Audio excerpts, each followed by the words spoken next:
बिस्मिल्लाहिर्रहमानिर्रहीम, अस्सलामुअलैकुम। Corel Draw के इस ट्यूटोरियल में आज का जो हमारा थर्ड टॉपिक है वो है पिक टूल का। टूल बॉक्स के हवाले से है। इससे पहले दो वीडियो लॉन्च हो चुकी है कोरल ड्रा के हवाले से। कोरल ड्रा X7 वर्जन हम लोग यूज़ कर रहे हैं इसमें। तो कोरल ड्रा को ओपन करने के बाद हमारे पास सबसे पहले जो यहाँ टूल बॉक्स नज़र आ रहे हैं, टूल बॉक्स में इसके अलावा और भी टूल्स मौजूद होते हैं, वो डिपेंड करते हैं यहाँ पे जो आप जिस तरह काम करते हैं इसको कस्टमाइज़ कर सकते हैं हम लोग। तो इसमें सबसे पहले हमारे पास है पिक टूल। पिक टूल काम सबसे इम्पोर्टेंट काम है इसका कि ये सेलेक्ट करता है, पोजीशन कर सकता है और ट्रांसफॉर्म कर सकता है ऑब्जेक्ट को, जैसे कि हमें कमेंट में नज़र आ रहा है। इसके लिए सबसे पहले मैं एक राइट एंगल टूल को सेलेक्ट करता हूँ और यहाँ पे एक शेप ड्रॉ कर देता हूँ। बेसिक शेप है हमारे पास। और पिक टूल को सेलेक्ट करने के बाद अब मैं यहाँ आता हूँ। अब यहाँ देखिए जो हमें यहाँ पे एक नोड नज़र आ रहे हैं, इस पर जैसे मैं क्लिक करता हूँ तो इसको मैं जो हूँ छोटा या बड़ा कर सकता हूँ। ये देखें एक साइड से छोटा बड़ा हो रहा है। अगर मुझे ये दोनों साइड से इसको छोटा बड़ा करना है तो इसके लिए मुझे कीबोर्ड से शिफ्ट का बटन दबाना पड़ेगा।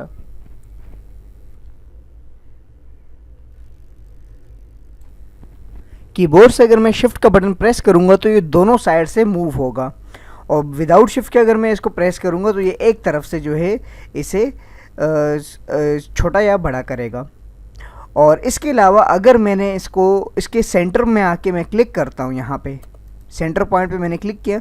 अब अगर हम देखें तो इसके पॉइंट जो है वो चारों जानिब से चेंज हो गए। अब यहाँ मैं इसे रोटेट कर सकता हूँ, घुमा सकता हूँ किसी भी उसमें, और उसके बाद मैं इसको स्किप भी कर सकता हूँ, यानी तिरछा वगैरह भी मैं इसको कर सकता हूँ।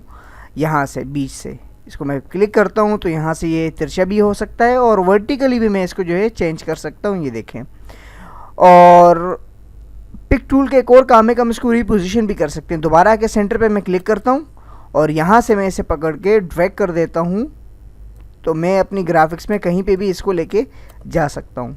ये देखें।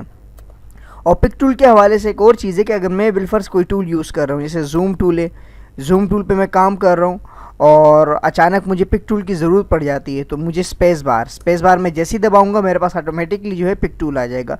इसके साथ मैं अगर टेक्स्ट को सेलेक्ट करता हूँ, टेक्स्ट टूल है, मैंने टेक्स्ट टूल पे काम कर लिया, मुझे वापस जो है पिक टूल सेलेक्ट करना है तो स्पेस बार से मैं डायरेक्टली पिक टूल की तरफ आ जाता हूँ।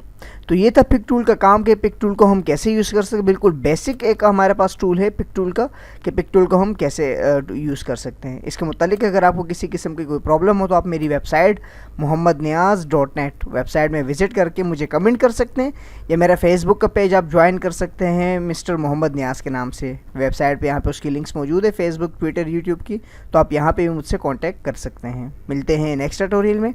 अल्लाह नेगेबान।